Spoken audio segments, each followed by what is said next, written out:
तो क्या हाल चाल है भाई सबके। कैसे हो सारे। आज स्टार्ट करने जा रहे हैं हम जबरदस्त चैप्टर क्वाड्रेटिक इक्वेशन, जो कि चैप्टर नंबर 4 है। ठीक है, उसको हम देखने जा रहे हैं। स्टार्ट करते हैं भाई। सबसे पहला क्या होता है क्वाड्रेटिक इक्वेशन, उसको समझेंगे पूरे अच्छे तरीके से। ठीक है, और देखते हैं एक बार फटाफट से। चैप्टर का नाम है क्वाड्रेटिक इक्वेशन। सबसे पहले क्या होता है क्वाड्रेटिक इक्वेशन, उसको समझते हैं। अगर मैं इसकी स्टैंडर्ड फॉर्म की बात करूं कि इसकी स्टैंडर्ड फॉर्म क्या होती है, तो इसकी स्टैंडर्ड फॉर्म ये बेसिकली लिखा कैसे जाता है। तो ये लिखा जाता है भाई a x square plus b x plus c, इस फॉर्म में। अभी तक ये देखो किस फॉर्म में लिखा जाता है, ये इस फॉर्म में। ये इसकी प्रॉपर फॉर्म है। अच्छा, एक उससे पहले एक चीज समझो। ये हमने जाना है क्वाड्रेटिक इक्वेशन। क्वाड्रेटिक इक्वेशन बना किससे है? क्वाड्रेटिक इक्वेशन बना है क्वाड्रेटिक पॉलिनोमियल से। क्लियर है। अगर हिंदी में इसका मीनिंग बताऊं तो हिंदी में इसका मीनिंग होता है द्विघात समीकरण। द्विघात मतलब दो घात। दो घात मतलब टू पावर में होना चाहिए। मतलब जैसे कि 2x² प्लस 5x प्लस 3, ये क्या है? ये क्वाड्रेटिक पॉलिनोमियल है। अगर हिंदी में समझो, हिंदी वाले अगर कोई है, तो द्विघात समीकरण मतलब जिसकी पावर 2 हो, ये हो गया तुम्हारा क्वाड्रेटिक पॉलिनोमियल। लेकिन अगर क्वाड्रेटिक इक्वेशन की बात करूं, तो भाई अगर मैं जैसे ही इसके आगे इक्वल लगा दूं, मान लेते हैं 2x² प्लस 5x प्लस 3, इसके आगे अगर मैं जीरो इक्वल में कुछ भी लगा देता हूं, जैसे ये इक्वल आएगा, इसका नाम हो जाएगा क्वाड्रेटिक इक्वेशन। हाँ जी, क्लियर है। ये थी भाई क्वाड्रेटिक इक्वेशन बेसिकली। एक चीज जो ध्यान रखनी है वो क्या है, यहाँ पे एक्स स्क्वायर का कोफिशिएंट है ए जीरो नहीं होना चाहिए। क्यों नहीं होना चाहिए? अब खुद सोचो, अगर ए जीरो हो गया, जीरो की मल्टीप्लाई एक्स स्क्वायर में होगी, तो एक्स स्क्वायर का टर्म पूरा जीरो हो जाएगा। ये बचेगा क्या? ये बचेगा बी एक्स प्लस सी। क्या ये क्वाड्रेटिक इक्वेशन होगी? तो आप कहोगे नहीं। क्यों? क्योंकि इसमें पावर कितनी है, डिग्री कितनी है? इसकी डिग्री है 1। एक्स की पावर कितनी है? 1। क्वाड्रेटिक इक्वेशन होने के लिए सिर्फ एक ही कंडीशन बहुत जरूरी है, और वो है कि जो भी आपका वेरिएबल है उसकी डिग्री या उसकी पावर, यहां आती है पावर। पावर कितनी होनी चाहिए भाई? पावर होनी चाहिए 2। बस इसको याद रखना। वेरिएबल की हाईएस्ट पावर अगर 2 है तो वो क्वाड्रेटिक इक्वेशन होगी। क्लियर? यहां तक बात क्लियर है भाई। अब आगे मैं कुछ चीजें आपको बताता हूं। देखो, मैंने यहाँ पे कुछ एग्जांपल्स लिखे हैं, वो फटाफट फटाफट बताते जाओ कमेंट में कि कौन सा क्वाड्रेटिक इक्वेशन है और कौन सा नहीं है। देखने का तरीका, सबसे पहली नजर जाएगी वेरिएबल पे, और वेरिएबल की पावर चेक करनी है कि पावर कितनी है। वेरिएबल की पावर, अगर पावर मतलब हाईएस्ट पावर, जिसको हम डिग्री बोलते हैं, जो क्लास 9th में आपने टर्म सुना होगा डिग्री, अगर डिग्री 2 है वेरिएबल की, तो वो क्वाड्रेटिक पॉलिनोमियल होगा या क्वाड्रेटिक इक्वेशन होगा। बस ठीक है। पहला देखो, क्या ये क्वाड्रेटिक पॉलिनोमियल होगा? तो आप कहेंगे यस। क्यों? देखो, सबसे पहला काम हमने वेरिएबल देखा, एक एक्स ये रहा, एक एक्स ये रहा, वेरिएबल ये रहा। वेरिएबल की हाईएस्ट पावर कितनी है? वेरिएबल की हाईएस्ट पावर है 2, तो ये क्या होगा? पॉलिनोमियल होगा। दूसरा देखो, इसमें अगर हम देखें, इसमें आपको क्या दिख रहा है? वेरिएबल कहाँ है? ये रहा। वेरिएबल की पावर कितनी है? 2। ऑब्वियसली ये भी क्या होगा? क्वाड्रेटिक इक्वेशन होगा। अब देखो ये वाला, इसमें क्या सीन है भाई? वेरिएबल कहाँ है जी? ये दुबका पड़ा। पावर कितनी है? 2। बस ये भी क्वाड्रेटिक इक्वेशन होगा, क्वाड्रेटिक पॉलिनोमियल। इक्वेशन कब बोलते हैं? इक्वेशन जब बोलते हैं जब इक्वल में कुछ हो। जैसे इक्वल आता है इसका नाम इक्वेशन हो जाता है। बस इसको देखना, इसमें पावर कितनी है? वेरिएबल है एक्स, पावर है 2, तो सीन क्या रहेगा? क्वाड्रेटिक इक्वेशन होगा। ये भी क्लियर है। इसको देखो, वेरिएबल ये रहा। अब ध्यान से देखो, इसमें वेरिएबल की पावर कितनी है? एक ही वेरिएबल है और उसकी पावर कितनी है? उसकी पावर है 1। तो भैया 1 अगर पावर है तो ये क्वाड्रेटिक नहीं होगा। अच्छा, कुछ बच्चे मेरे को कमेंट में बताना, अगर ये क्वाड्रेटिक नहीं है तो ये कौन सी इक्वेशन है, कौन सा पॉलिनोमियल है? ठीक है, आगे देखो, अगला है भाई वेरिएबल ढूंढो। इसमें इसमें वेरिएबल क्या है? एक्स। पावर कितनी है? तो भैया इसकी पावर है 1। अगर पावर 1 होती है तो क्या ये क्वाड्रेटिक पॉलिनोमियल होगा? तो आप कहोगे नहीं। ये क्या होगा भाई? मैं बता दूं, जिसकी पावर 1 होती है, जिस वेरिएबल में हाईएस्ट पावर 1 होती है, उसे हम कहते हैं लीनियर, उसे कहते हैं लीनियर पॉलिनोमियल। ठीक है। अगेन इसमें बताओ, ये है -2x², ये क्या होगा? हाँ जी, वेरिएबल क्या है? इससे कंफ्यूज मत होना, माइनस प्लस से कोई फर्क नहीं पड़ता। ये क्या है, एक्स स्क्वायर, एक्स की पावर मतलब 2। अगर पावर 2 है तो ये भी क्या होगा, ये भी होगा क्वाड्रेटिक पॉलिनोमियल। क्लियर है। और देखो दो तीन एग्जांपल फटाफट से। ये वाला क्या होगा ये बताओ कोई बालक। ये वाला देखो, हमने पावर, हमें एक्स देखना, ये रहा वेरिएबल और ये रहा वेरिएबल, ठीक है। इसकी पावर कितनी है, इसकी पावर है भाई 2, लेकिन इसके आगे क्या है, इसका कोफिशिएंट मल्टीप्लाई किससे हो रही है, 0 से। तो फर्दर अगर देखेंगे इससे 0 से मल्टीप्लाई होगी, ये हो जाएगा गायब। बचेगा क्या, सिर्फ बचेगा 3x की पावर 5। क्या ये क्वाड्रेटिक पॉलिनोमियल है, तो आप कहोगे बिल्कुल नहीं, तो ये नहीं होगा। इसको देखते हैं लास्ट वाले को बहुत ध्यान से। वेरिएबल कहाँ है, ये रहा। Highest power of variable, highest power of variable क्या है, हाईएस्ट पावर ऑफ वेरिएबल है 3। तो क्या ये क्वाड्रेटिक पॉलिनोमियल होगा, आप कहोगे जी बिल्कुल नहीं होगा, क्योंकि इसमें हाईएस्ट पावर 3 है, होनी चाहिए थी 2। तो ये नहीं होगा। अब मेरे को कमेंट में ये जरूर बताना कि जिसकी पावर 3 होती है उसको हम क्या कहते हैं, कौन सा पॉलिनोमियल कहते हैं। यहां तक अगर आपको बात समझ में आई है तो वहां की चलते हैं कुछ एग्जाम्पल्स में। इसमें दो एग्जाम्पल्स हैं, उनको सॉल्व करता है। क्लियर है, आओ भाई। ये रहा पहला एग्जाम्पल, पढ़ो। आप अपनी बुक को अपने पास रखो या यहां से भी पढ़ सकते हो, फटाफट से पहला एग्जाम्पल पढ़ो। इसमें एक लैंग्वेज में आपको डाटा दे रखा होगा, उस डाटा को मैनिपुलेट करके आपको एल्जेब्रिक फॉर्म में रिप्रेजेंट करना है और उसके बाद उसको सॉल्व करना है। लेकिन फिलहाल हमसे सिर्फ जो कहा गया है उसको समझेंगे। फिलहाल हमसे सिर्फ एक बात कही है कि इस पूरे डाटा को सिर्फ हमें क्या करना है, रिप्रेजेंट करना है। सिर्फ क्या करना है, रिप्रेजेंट करना है, सॉल्व नहीं करना। रिप्रेजेंट कैसे करेंगे समझो। पहला पढ़ो, जॉन एंड जीवंती टुगेदर है 45 मार्बल्स। एक लड़की जॉन है, एक लड़की जीवंती। अरे लड़की नहीं है भाई, जॉन लड़का है। एक लड़का जॉन है और एक लड़की जीवंती है, दोनों के पास 45 कंचे हैं। अब आप समझ रहे हो, दोनों आपस में कंचे खेल रहे हैं। Both of them lost 5 marble, दोनों ने 5-5 मार्बल खो दिए, ठीक है। And the product of the number of marbles they now, और जो बचे हुए मार्बल हैं उनकी हम गुणा कर दें तो आता है 124। what would we would like to find out how many marbles they have to start with। हम जानना चाहते हैं उनके पास शुरुआत में कितने मार्बल थे। क्लियर है भाई। अब एक छोटी सी बात मेरे को सुनो, यहां से समझते हैं अच्छे से, समझो। जॉन एंड जीवंती, जॉन के दोनों मिलाकर 45 मार्बल है, अगर दोनों के पास 45 मार्बल है। ध्यान से समझना, ये वाला कॉन्सेप्ट कई बार इस्तेमाल होगा इसलिए बता रहा हूं धीरे धीरे। अगर किसी के पास 45, टोटल 45 चीजें दो लोगों के पास, अगर उनमें से किसी एक के पास 5 है तो कोई बता सकता है दूसरे के पास कितनी होगी, तो आप कहोगे दूसरे के पास होगी 40। भैया कैसे पता चला कि एक के पास तो 5 थी तो दूसरे के पास कैसे पता चला, टोटल में से 5 निकाल दो, हाँ या ना। क्लियर है। तो मैं क्या बताना चाह रहा हूं, अगर जॉन और जीवंती दोनों के पास 45 मार्बल हैं, तो भाई अगर मैं मान लेता हूं जॉन के पास एक्स मार्बल है, तो जीवंती के पास कितने होंगे, जीवंती के पास होंगे 45 में से एक्स निकाल दो, इतने जीवंती के पास होंगे। क्लियर है भाई। तो यहां पे लेट कर लेंगे फटाफट से, late the number of marbles John have.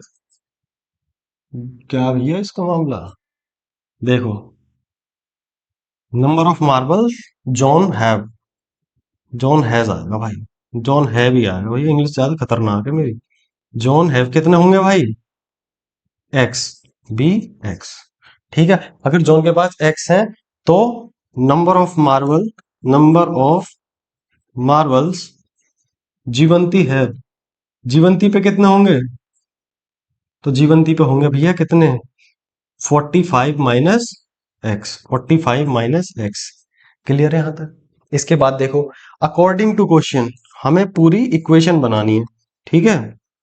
According to question उसने बोला है, अच्छा एक चीज सुनो, अभी 5 मार्बल खो भी तो दिए हैं, उसे देखो।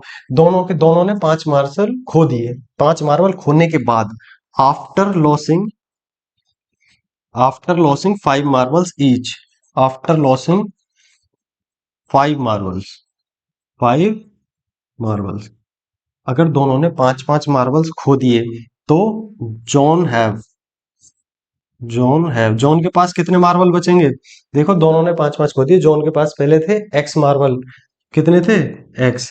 तो जॉन के पास कितने खो बचे, 5 तो खो गए, तो जॉन के पास बचे x-5। और जीवंती के पास कितने बचे भाई, जीवंती हैव। जीवंती के पास कितने बचे? जीवंती के पास पहले थे 45 माइनस एक्स, और उसमें से भी 5 खो गए, तो कितने बचे? 45 माइनस 5 40 माइनस एक्स, इतने बचे किसके पास? इतने बचे जीवंती के पास, और इतने बचे जॉन के पास। उन्होंने कहा है खोने के बाद, लॉस्ट होने के बाद अगर दोनों की हम प्रोडक्ट निकालें तो कितना आता है? 45। अब लिखेंगे अकॉर्डिंग टू क्वेश्चन, अगर जॉन पे कितने बचे? एक्स माइनस 5, एक्स माइनस 5, और जीवंती पे कितने बचे? तो जीवंती बचे 40 माइनस एक्स, और इन दोनों की जब गुणा करते हैं, प्रोडक्ट करते हैं, तो कितना आता है? तो आता भैया 124। क्लियर है? अब इसको जस्ट हम सॉल्व करेंगे और क्वाड्रेटिक इक्वेशन फॉर्म हो जाएगी। देखो, एक्स की मल्टीप्लाई 40 में भी होगी और एक्स की मल्टीप्लाई एक्स में भी होगी। एक्स में 40 की मल्टीप्लाई करेंगे तो आ गया 40x, माइनस एक्स में अगर एक्स की मल्टीप्लाई करेंगे तो माइनस का एक्स स्क्वायर। इसके बाद माइनस 5 की इसमें भी होगी और इसमें भी होगी, तो माइनस 5 की मल्टीप्लाई इसमें करेंगे तो माइनस का 200। ठीक है भाई, और माइनस 5 की माइनस एक्स में करेंगे तो माइनस माइनस प्लस 5x, ये आ गया भाई 124। क्लियर है? इसके आगे देखते हैं, उसको इधर लेके आ जाएंगे। इक्वेशन क्या है? और एक चीज और, क्वाड्रेटिक इक्वेशन हमेशा स्टैंडर्ड फॉर्म में कैसे लिखी जाती है? असेंडिंग ऑर्डर में, मतलब a x square plus b x plus c. ठीक है, ऐसे नहीं कि b x plus a x square plus c, गलत ये भी नहीं है, लेकिन स्टैंडर्ड फॉर्म ये है तो हम इसी को फॉलो करते हैं। तो पहले ये हाईएस्ट पावर को आगे लेके आएंगे, माइनस एक्स स्क्वायर, इसके बाद एक्स एक्स वाला टर्म देखो, एक ये है एक्स वाला टर्म, और कौन सा है एक्स वाला टर्म? ये है। ठीक है, 40x और 5x कितना हो गया? 45x। ठीक है भाई, इसके बाद माइनस का 200, और ये आ गया इधर, इधर कितना? माइनस का 124 इक्वल टू 0। ठीक है भाई, अब देख रहा हूं माइनस का एक्स स्क्वायर प्लस का 45x, माइनस का 200 और माइनस का कितना? माइनस का हो गया भाई 324 इक्वल टू 0। क्लियर है? स्टैंडर्ड फॉर्म ये भी कहती है कि ये जो एक्स स्क्वायर है माइनस में नहीं होना चाहिए, तो इसको प्लस करने में कोई दिक्कत नहीं है, माइनस कॉमन ले लो या फिर दोनों साइड माइनस से मल्टीप्लाई कर दो, एक ही बात है। गजब की बात है, अपने हिसाब से साइन चेंज कर दो दोनों साइड, कुछ नहीं, बस x square minus 45x plus 324, यही अपना क्वाड्रेटिक इक्वेशन फॉर्म हुई है। ठीक है भाई, ये अपना आंसर हो जाएगा, क्योंकि हमें सिर्फ अभी क्या करना है? रिप्रेजेंट। क्या बात समझ में आई भाई? ये था पहला एग्जाम्पल। अब देखते हैं इसका सेकंड वाला पार्ट। ठीक है भाई, देखो फटाफट से नोट डाउन कर लो इसको बहुत स्पीड से, जो नोट डाउन कर रहा हो। ठीक है, अब देखो भाई सेकंड एग्जाम्पल पढ़ो बड़े ध्यान से। सेकंड एग्जाम्पल क्या कह रहा है? एक cottage industry produces a certain number of toys in a day. एक कॉटेज इंडस्ट्री है जो कुछ टॉयज बनाती है हर दिन। The cost of production of each toy, जो हर टॉय की जो कॉस्ट है रुपीज में, वो कितनी है? Count to be 55 minus the number of toys produce in. तो एक टॉय की जो कॉस्ट है वो जितने एक दिन में टॉय बनते हैं उनसे 55 कम है। ठीक है, on a particular day the total cost of production, एक दिन में जो टॉय बनने की कॉस्ट आ रही है वो आ रही है 750 रुपए। We would like to find the number of toys produced on the day. हम पता करना चाहते हैं कि एक दिन में कितने टॉय बन रहे हैं। तो क्या करेंगे हम? देखो, कंडीशन पे किस पे टिकी हुई है? मेन कंडीशन टिकी हुई है, देखो, नंबर ऑफ टॉयज पर। ठीक है, तो लेट कर लो, यहां से देखते हैं भाई, लेट करो इसका भाई। देख, पहले हल्का सा हम शुद्र कम कर लेते हैं इसका। देखो, let the number of toys, number of toys produced in a day, in a day be X toys. हमने मान लिया कि एक दिन में कितने टॉयज बन रहे हैं? एक दिन में एक्स टॉयज बन रहे हैं। क्लियर भाई? और उसने बोला कि जो कॉस्ट है, द कॉस्ट वो कितनी है? 55 minus the number of toys in a day. तो number of toys in a day कितने हैं? एक्स। तो कॉस्ट हो जाएगी कितनी? Cost of each toy, cost of each toy कितनी होगी भाई? तो ये हो जाएगी एक्स माइनस 55 रुपीज। हाँ या ना? क्लियर है। अब अकॉर्डिंग टू क्वेश्चन होना एक बात बता, on a particular day total cost of production, total cost of production है 750। भाई ध्यान से सुनो, एक दिन में एक्स टॉय प्रोड्यूस किए जा रहे हैं और एक टॉय की कॉस्ट है एक्स माइनस 55। तो टोटल प्रोडक्शन की कॉस्ट कितनी आ जाएगी? तो cost total cost of production total cost of production in are day कितनी आ जाएगी? भैया एक्स तो टॉय बन रहे हैं और एक टॉय की कॉस्ट कितनी है? X minus 5। अरे ढक्कन एक चीज समझो, अगर मान लेते हैं तुम्हारे पास 5 टॉय हैं और एक टॉय की कीमत 4 रुपए है, तो टोटल कितना हो गया? 20। तो कहने का मतलब नंबर ऑफ टॉय में एक टॉय की कॉस्ट की मल्टीप्लाई करेंगे तभी तो टोटल कॉस्ट आता है। वही तो मैंने किया है। ये क्या है? ये एक्स, मतलब इतने टॉय हैं, एक टॉय की कीमत ये है, तो टोटल कितना आएगा? कॉस्ट वो इतना आएगा। इसको सॉल्व कर लेते हैं। देखो भैया, आप इक्वल के नीचे इक्वल करना, ठीक है? हमारी व्यवस्था भंग हो जाएगी अगर इससे नीचे चले गए तो। हम समझ में आया? देखो ये क्या हो जाएगा? एक्स स्क्वायर माइनस 55 एक्स, यही तो आएगा। बस यही अपना आंसर है भाई फिलहाल के लिए, क्योंकि उन्होंने कहा है सिर्फ डाटा को हमें क्या करना है? रिप्रेजेंट करना है मैथमेटिकली, सॉल्व नहीं करना अभी। क्लियर है? ये रहा हमारा दूसरा एग्जाम्पल। इसके बाद देखते हैं भाई कुछ आगे और सवाल। देखो अब आपको बताना है, check whether the following are quadratic equations. पता करो क्या ये क्वाड्रेटिक इक्वेशन है या नहीं है। पहला देखते हैं, पहला पार्ट भाई ध्यान से समझना। कहाँ गए पेन महाराज, आ जाओ। तुम यहाँ लो, शांतिपूर्वक। कलर चुनते हैं पीला। ये देखना भाई, पहला पहला है x-2 की पावर 2, मतलब x-2 का होल स्क्वायर। देखो +1, इसको खोलते हैं a-b का होल स्क्वायर का फॉर्मूला। तो ये क्या होता है? A square plus 2a minus 2ab minus 2ab, तो 2x और 2 4x, ये हो जाएगा minus 2ab plus B square, मतलब 4 का 2 का square 4 plus 1 is equal to 2x plus minus 3। Clear है भाई? एक चीज करता है बस। अब आगे देखो भैया, एक्स स्क्वायर सबको एक तरफ कर लो, एक्स स्क्वायर माइनस का 4x और 4 और 1 कितना हो गया? 5 इक्वल टू, इक्वल हटाओ और इधर लेके जाओ, प्लस का 2x है, इधर जाके माइनस का 2x, और ये कितना हो जाएगा? प्लस का 3 equal to 0।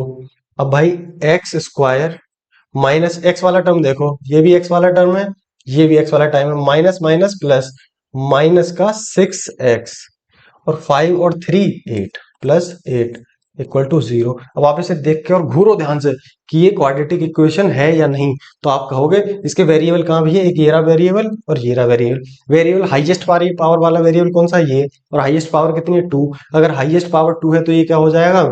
Yes, it is a quadratic equation. Clear है भाई? सेकंड वाला देखो, सेकंड वाला क्या है पार्ट? सेकंड वाला क्या पार्ट है? X into x plus 1। ठीक है, इसको सॉल्व करते हैं। एक्स की मल्टीप्लाई इसमें भी होगी और एक्स की मल्टीप्लाई इसमें भी होगी, तो हो जाएगा एक्स स्क्वायर प्लस एक्स एक प्लस 8 इज इक्वल टू, ये कितना हो जाएगा? एक्स की मल्टीप्लाई इस पूरे में करेंगे, एक्स की मल्टीप्लाई इसमें भी होगी और इसमें भी, तो ये हो जाएगा एक्स स्क्वायर माइनस का 2x। अब अगेन प्लस 2x और माइनस का 4। ठीक है, 2 2 जा 4 प्लस माइनस माइनस। आगे देखो, सबको एक तरफ कर लो, या फिर चाहो तो एक्स स्क्वायर से एक्स स्क्वायर कट जाएगा क्योंकि उधर आके माइनस हो रहा है, या फिर आप एक तरफ करो सबको फिर। X square plus x plus 8, अब माइनस लगाओ, माइनस, या फिर इधर सॉल्व करते हैं पहले। एक्स स्क्वायर माइनस का 2x प्लस का 2x, ये तो वैसे ही 0 हो रहा है। ठीक है, इधर क्या है? माइनस का 4। अब देखो x square plus x plus 8 minus का एक्स स्क्वायर और माइनस का एक्स स्क्वायर प्लस का 4 equal to 0। X square minus का एक्स स्क्वायर प्लस का ये तो खत्म, 0 आ गया। बचा क्या? X plus 8 4 12 x plus 12 equal to 0। अब आप बताओ ये क्वाड्रेटिक इक्वेशन है या नहीं? जो काफी समझदार बच्चे हैं वो कहेंगे यस। क्लियर है? मैं कह रहा हूँ मजाक कर रहे हो भैया, ये नहीं है, ये क्या होगा? क्वाड्रेटिक इक्वेशन नहीं होगा। क्यों? क्योंकि वेरिएबल की पावर क्या है? 2 नहीं है। क्लियर है यहाँ तक? आ जाओ थर्ड वाले पार्ट पर। थर्ड वाला पार्ट कहाँ है? ये रहा। जब तक हम इनको विलुप्त कर देते हैं, विलुप्त करने के बाद हमारे पास क्या सुविधा है? पता नहीं क्या सुविधा। चलो आओ। ये रहा थर्ड वाला पार्ट देखो भाई एक बार। एक्स की मल्टीप्लाई 2x+3 में होगी तो ये क्या हो जाएगा, 2x² plus 3x is equal to x. 2x है, ये क्या है, x⁻2 होगा जहां तक है। हमारे जो डायरेक्टर साहब है ना, जो इसको लिखते हैं, उन्होंने कुछ ना कुछ त्रुटि कर दी है। तो ये यहाँ पे x⁻2 कर लेना, इसको x⁻2 प्लस 1। क्लियर है भाई। देखो 2x² plus 3x minus x² minus 1 is equal to 0। एक तरफ हमने सबको ले लिया, 2x² में से x² जाएगा तो बचेगा x²। 3x माइनस 1 प्लस का 3x माइनस का 1 इज इक्वल टू 0। बताओ भैया क्वाड्रेटिक इक्वेशन है या नहीं, तो आप कहोगे बिल्कुल है। चलो जी आगे बढ़ जाते हैं, लिख देना yes it is a quadratic equation. Example number second का कौन सा है, जो भी सेकंड का फोर्थ पार्ट। x+2 का क्यूब इक्वल टू x³ - 4। भैया सबको ये फॉर्मूला पहले तो आइडेंटिटी याद होनी चाहिए, a+b का होल क्यूब क्या होता है, यही आइडेंटिटी इसमें लग रही है। तो ये होता है a³ plus b³ plus 3a² b plus 3ab²। Clear है भाई। इसी को हम इसमें यूज करने वाले हैं। तो a+b का whole cube, a³ plus b³, 2 का क्यूब कितना हो जाएगा 8 प्लस 3a²b। भाई 3a क्या है x², b क्या है 2, हो गया ना 3a²b। तुम्हें क्या लग रहा है ऐसे लिखूंगा, बिल्कुल ना, 3 2 जा 6 x², इसकी जगह डायरेक्ट लिखेंगे 6x²। इतने तुम समझदार हो, डायरेक्ट कर लोगे, ठीक है। चलो आगे देखना, एक a³ plus b³ plus 3a²b plus 3ab²। तो ये हो जाएगा 4x, 4 2 जा 4 3 जा 12x। क्लियर है भाई। अरे समझो भैया, चलो छोड़ो ना समझा रहे हम। क्लियर है, ये लगी आइडेंटिटी। आगे देखो x³ minus 4, x³ plus 8 plus 6x² plus 12x is minus x³ plus का 4 is equal to 0। Clear. x³ minus का x³ से x³ खत्म, क्या बचा 6x² प्लस का 12x और 8 4 12 प्लस 12 इज इक्वल टू 0। बताओ क्वाड्रेटिक इक्वेशन है ना, तो आप कहोगे बिल्कुल जी क्वाड्रेटिक इक्वेशन है। यस, इस पे आंसर आ। ये थे भैया आपके सारे एग्जाम्पल। इसके बाद चलते हैं एक्सरसाइज पे। इसके बाद क्या मसाला है देखते हैं, रुको भैया एक से। इसके बाद सीधी एक्सरसाइज स्टार्ट करेंगे, थोड़ा सा रेस्ट लेकर के विराम लगाते हैं। अगली वीडियो में मिलेंगे एक्सरसाइज के साथ। जब तक के लिए टाटा बाय बाय, मस्त रहो, जबरदस्त रहो, धुआं उठाते रहो। मिलते हैं अगली एक्सरसाइज में। Tata bye bye.